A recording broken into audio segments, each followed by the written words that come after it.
ये कहानी है 7 भाइयों और एक बहन की, जिसमें 7 भाई अपनी एक बहन को मार कर खा जाते हैं।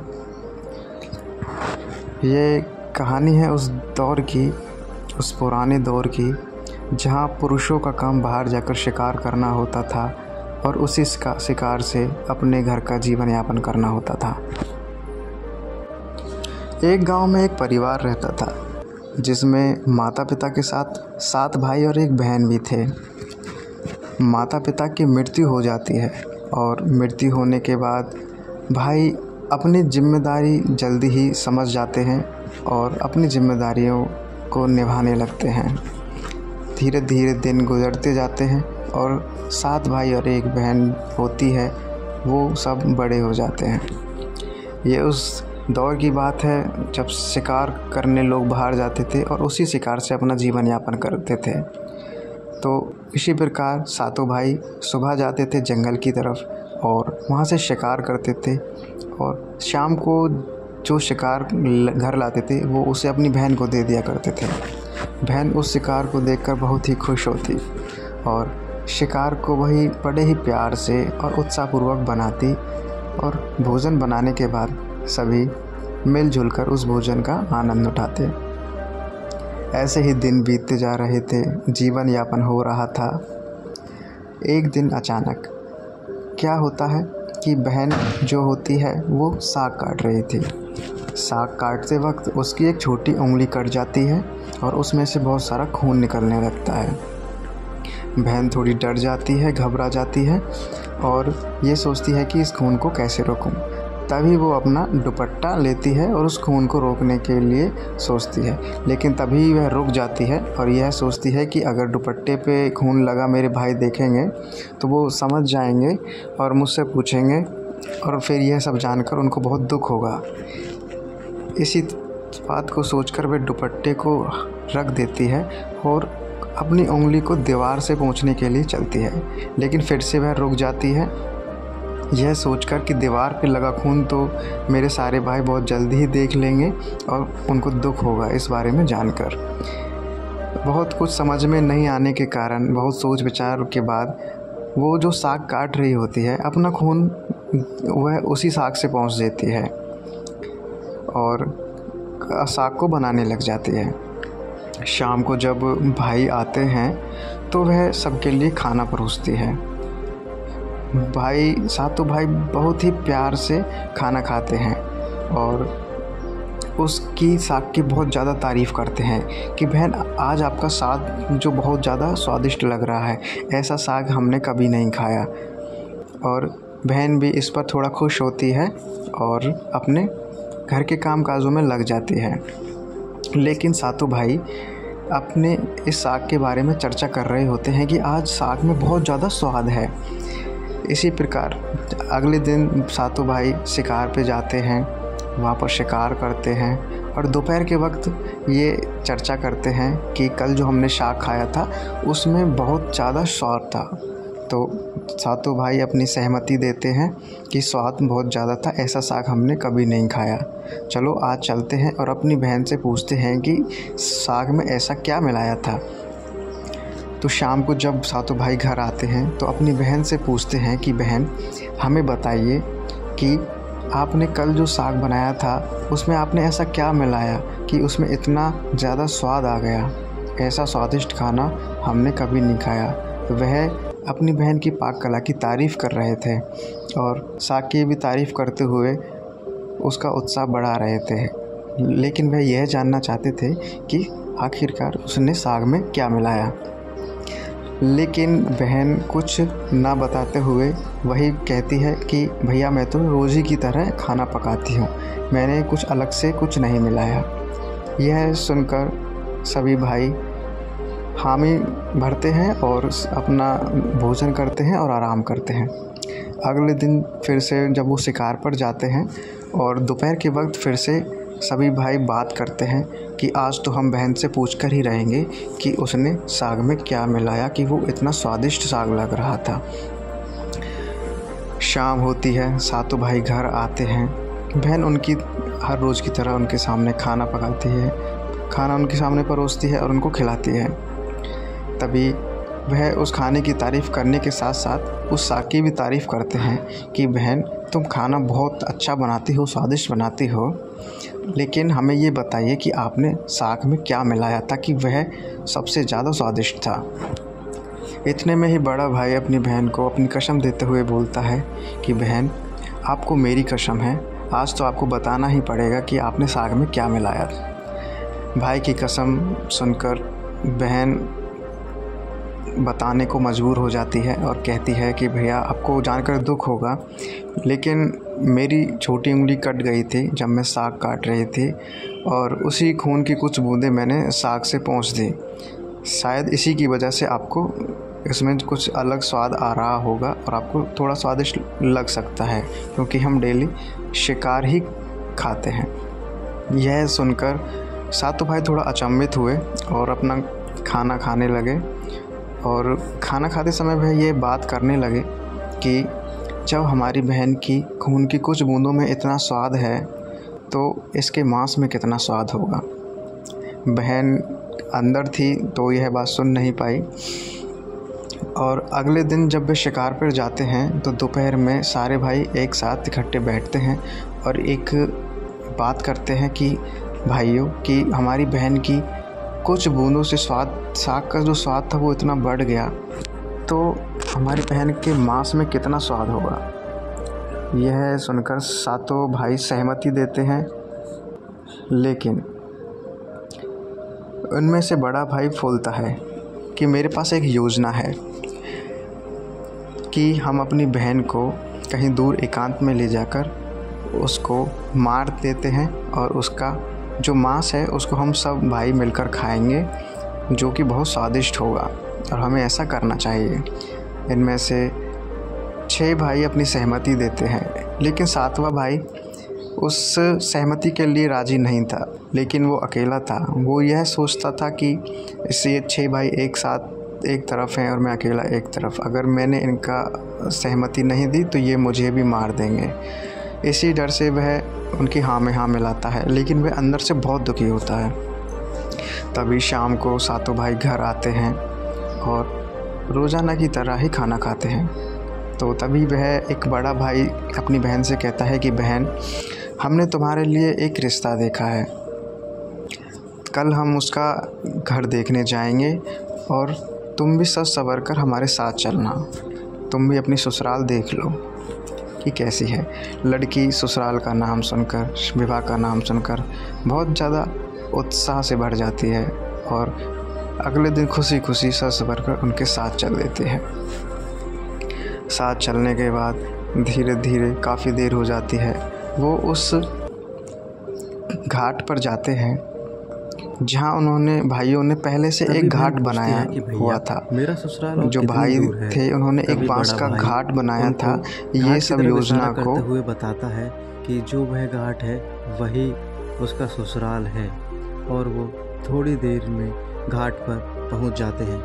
घाट पर पहुंचने के बाद बड़ा भाई अपने सभी भाइयों को इशारा करते हुए कहता है कि जाओ और बहन को उन बांसों से घाट के ऊपर बांध दो। बहन यह देखकर डर जाती है और भाइयों का यह मौत का तांडव देख के वह घबरा जाती है कि ऐसे भाई कैसे हो सकते हैं। भाई अपनी सारी योजना उस बहन को बता देते हैं। यह देखकर वह डर जाती है और अपने भाइयों से ऐसी उम्मीद नहीं करती और उनसे उसे छोड़ने की विनती भी करती है।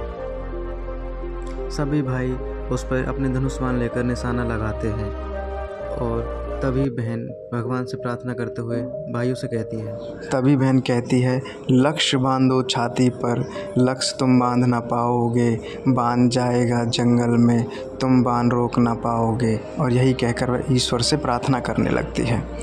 तभी बड़ा भाई लक्ष्य उसकी छाती पर बांधता है और तीर चला देता है, लेकिन तीर जंगल की तरफ चला जाता है। बड़ा भाई यह देखकर अचंभित होता है कि उसका जो निशाना है वो तो अचूक है, लेकिन अचूक होने के कारण भी आज उसका निशाना सही नहीं लगा। फिर ऐसे ही करके 6 भाई अपना धनुष बाण से उस पे निशाना लगाते हैं और बहन हर बार यही लाइन कहती है लेकिन जब 6 भाइयों का निशाना नहीं लगता है तो वो 7वें भाई को धनुष बांध देते हैं कि अब तुम इस पर निशाना लगाओ, और ये नहीं मरी तो हम तुमको मार देंगे कि अगर निशाना नहीं लगा आ जाता है। और बहन उसकी इस बात को देखकर सब कुछ समझ जाती है कि मेरा 7वां भाई इस सब योजना में नहीं है और वो बहुत दुखी है मेरी इस दशा से। तभी वो ईश्वर से प्रार्थना करती है कि ईश्वर इसका बाण मेरी छाती के पार हो जाए और मेरी मृत्यु हो जाए, ताकि मेरा भाई इन सब से अपनी जान बचा सके। तभी वह कहती है कि बांधो लक्ष्य मेरी छाती पर, बाण जंगल ना जाएगा, बाण तुम्हारा जो चलेगा, मेरे छाती लक्ष्य भेद जाएगा। और ऐसा कहते ही वह अपने भाई को बाण चलाने के लिए कहती है और भाई बाण चला देता है। तीर चलने पर वह तीर उसकी छाती के आर पार हो जाता है और बहन वहाँ पर ही मर जाती है। सभी भाई यह देखकर बहुत ज़्यादा खुश होते हैं कि बहन मर गई है और वह अपनी योजना के अनुसार उसका मांस पकाकर खाते हैं उसी घाट पर। लेकिन खाने का जो जिम्मेदारी होती है वो सबसे छोटे वाले भाई पे होती है। तो उस दौरान वो कुछ पानी लेने के लिए नदी की तरफ जाता है, तो वहाँ से कुछ मछलियाँ और कुछ केकड़े ले आता है, क्योंकि वह अपनी बहन का मांस नहीं खाने वाला होता और अपने भाइयों को शक ना हो, मछली और केकड़ों को अपनी बहन के मांस के साथ मिला देता है। और सब पकने के बाद वो अपने स्थान के बराबर में एक गड्ढा कर लेता है। सभी भाई लाइन से बैठ जाते हैं और सभी को वह मांस परोस दिया जाता है। लेकिन जो 7वां भाई होता है वो अपने पत्तल में, वहाँ पे केले के जो पत्ते होते हैं वही उनका पत्तल होता है, अपने पत्तल में मछलियाँ और केकड़ों को डाल देता है। और जब सब बैठ जाते हैं तो वह भी बैठ जाता है उस अपने गड्ढे के पास और अपनी बहन के जो मांस को और हड्डियों को वो उस गड्ढे में डाल देता है और मछलियों के साथ चावल खाने लगता है और केकड़े चबाने लगता है, ताकि भाइयों को लगे कि वह भी हड्डियां चबा रहा है। और सभी भाई अपनी बहन का मांस खा रहे होते हैं और उसकी हड्डियों को चूस कर उसका आनंद उठा रहे होते हैं। यह घृणित काम किया जा रहा होता है। सब भोजन कर लेते हैं। भोजन करने के बाद बड़ा भाई सबसे छोटे वाले को कहता है कि ये सारी जो बची कुची हड्डियां हैं और टुकड़े हैं ये सब साफ़ करके एक इसी गड्ढे में डाल दे। छोटा भाई उन हड्डियों को सबको साफ़ करके उस गड्ढे में ही डाल देता है जिसमें उसने अपनी बहन के मांस के टुकड़े डाले होते हैं और उन सबको डालकर मिट्टी से बंद कर देता है और वहाँ पर एक बांस को गाड़ देता है। समय बीतता चला जाता है। कुछ वर्षों बाद वहाँ पे बांसों का बहुत घना झुंड हो जाता है और उस वो जो झुंड होता है वो बांसों का झुंड होता है। तभी एक संत महात्मा वहाँ आते हैं और अपशिष्ट काम करने के लिए, दिनचर्या करने के लिए रोज़ाना की वहाँ पर आ जाते हैं, क्योंकि वह जंगल होता है। तो उन बांसों के नीचे ही वे अपशिष्ट कर रहे होते हैं। तभी एक आकाशवाणी होती है कि यहाँ से बहुत बदबू आ रही है, यहाँ पर ऐसा ना करें। ऐसी कुछ भविष्यवाणी सुनकर जो संत महात्मा होते हैं वे वहाँ से उड़ जाते हैं और उस जगह को साफ़ करते हैं और उस बांस में, उन सब बांसों में से एक बांस तोड़कर अपने साथ ले जाते हैं। वे अपनी कुटिया में जाकर उस बांस की एक बांसुरी बनाते हैं और उस बांसुरी को बजाने लगते हैं, जिसमें से बहुत प्यारी धुन अपने आप निकलती है। तभी जो संत होते हैं वो गांव-गांव जाते हैं, उस बांसुरी को बजाते हैं और अपना भिक्षा मांगते हैं। कुछ समय बाद वो उसी गांव में पहुंचते हैं, क्योंकि सारे गांव एक ही साथ ही लगे होते हैं। तो उस गांव में पहुंच जाते हैं जहाँ पे वो 7 भाई रहते थे। तो 7 भाई रहते हैं तो वो सबसे पहले बड़े वाले भाई के घर भिक्षा मांगने पहुंच जाते हैं। तभी वो बांसुरी अपने आप राग अलापने लगती है कि यहाँ सुर नहीं निकलेगा, यहाँ बांसुरी ना बजाना, ऐसी ही कुछ अपमानजनक चीज़ें निकलने लगती हैं और संत महात्मा के काफ़ी प्रयास करने पर भी वहाँ पे बांसुरी जैसी कोई भी धुन नहीं निकल पाती है। यह सब सुनकर जो बड़ा भाई होता है वो परेशान हो जाता है और इस दौरान सभी भाइयों की शादी हो जाती है, तो वह अपनी ही घरवाली से कहता है कि इसको जल्दी से भिक्षा दे दियो और यहाँ से निकाल दो कि ये बांसुरी पता नहीं हमारे बारे में क्या क्या कह रही है। बांसुरी कहती है कि यही वो भाई है जिसने मुझे मार दिया है, यही है वो पापी। ऐसी ही बातें बांसुरी करने लगती है। तो बड़ा भाई भिक्षा देके उनको वहाँ से, संत जी को वहाँ से भेज देता है और संत महात्मा बारी बारी 6 भाइयों के घर जाते हैं और 6 भाई शादीशुदा होते हैं, लेकिन 7वां शादीशुदा नहीं होता। तो 6 भाइयों के घर से ही ऐसी ही बांसुरी आवाज़ें निकालती है, लेकिन कोई भी अच्छा सुर नहीं निकालती है। तो उन सब भाइयों को ये प्रतीत होता है कि ये बांसुरी कहीं हमारी पोल ना खोल दे, हमारे राज ना बता दे कि हमने अपनी बहन को मार के खाया है। इसलिए वो जल्दी से जल्दी अपने घर से उसको रवाना कर देते हैं। संत महात्मा जब आखिरी में 7वें भाई के घर जाते हैं तो 7वें भाई को घर को देख के बांसुरी अपने आप गूंजने उठती है, अच्छी अच्छी धुन उसमें से निकल जाती है और बांसुरी कहती है कि यही है मेरा प्यारा भाई जिसने मेरा दुख समझा। और ऐसी ही कुछ बातों के साथ अच्छी अच्छी धुन निकलती है। सुनकर 7वां भाई बहुत ज़्यादा खुश होता है और उस संत महात्मा को अंदर बुलाता है, उनके चरण वगैरह धो के उनको अच्छा भोजन कराता है और उस बांसुरी के बारे में पूछता है। संत महात्मा उसकी सेवा से प्रसन्न होते हैं, तो वो बांसुरी के बारे में, बांसुरी के जन्म के बारे में सब कुछ बताते हैं कि वहाँ पे बांस में से उन्होंने बांस तोड़ा था, वहाँ पे आकाशवाणी हुई, फिर उन्होंने बांसुरी बनाई और उसी प्रकार से उसमें अपने आप धुन निकलते हैं। तो यह सब सुनकर जो 7वां भाई होता है वो उनसे जिज्ञासा करता है कि यह बांसुरी उसे दे दें और यह संत महात्मा से बहुत ज़्यादा प्रार्थना करता है। तो संत महात्मा उसकी सेवा से प्रसन्न थे, इसीलिए वह बांसुरी वो 7वें भाई को दे देते हैं। 7वां भाई उस बांसुरी को लेकर साफ करके उसको मंदिर में रखता है, उसे एक भगवान की तरह पूजता है, उस पर धूप वगैरह से उसकी पूजा करता है। तभी वह हर रोज़ जैसे ही घर से बाहर जाता था काम के लिए, तो शाम को आता था तो उसको अपना घर साफ़ मिलता था। तो वो दूसरे दिन गया, दूसरे दिन आया तो भी साफ़ मिला। तो उसे थोड़ा अचंभा हुआ कि ये मेरे घर को साफ़ कौन करता है। 3-4 दिन ऐसे ही देखने के बाद वो अपने भाभीयों के पास जाता है। वो सबसे पहले सभी भाभीयों से पूछता है कि मेरा घर आप में से कोई साफ़ करता है, तो सभी भाभियाँ मना कर देती हैं। अंत में वो अपनी बड़ी भाभी के पास जाता है कि और उनसे भी यही सवाल करता है कि भाभी क्या आप मेरे अनुपस्थिति में मेरे घर की साफ़ सफाई करते हैं? तो सभी भाभियों की तरह वो भी यही कहती है कि देखो हमें अपने घर के काम से ही फुर्सत नहीं है, अब हम तुम्हारा घर कैसे साफ़ करेंगे। यह सुनकर वह थोड़ा दुखी हो जाता है और अपने घर वापस आ जाता है। तभी वह सोचता है कि ऐसा करता हूँ कि मैं छुप कर देखता हूँ कि मेरे घर की सफाई कौन करता है। अगले दिन वह सुबह घर से काम के लिए निकल जाता है, लेकिन काम पर नहीं जाकर वो वहाँ पे एक कोने में छुप जाता है और यह सब देखने की कोशिश करता है कि मेरे घर की सफाई कौन करता है। अभी उसके जाने के बाद जैसे ही घर सुनसान लगता है, बांसुरी से एक लड़की निकलती है और वह उसके घर का सारा काम करती है और फिर से बांसुरी में चली जाती है।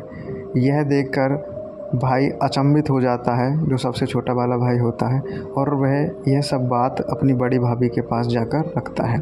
बड़ी भाभी भी यह सब देखकर सुनकर अचंभित हो जाती है और कहती है कि अच्छा आप ऐसा कीजिए, अगले दिन जब वह लड़की निकल कर आए तो उसके निकलने के बाद उस बांसुरी को आप जला देना और उस लड़की पर तुलसी जल की छींटें मार देना।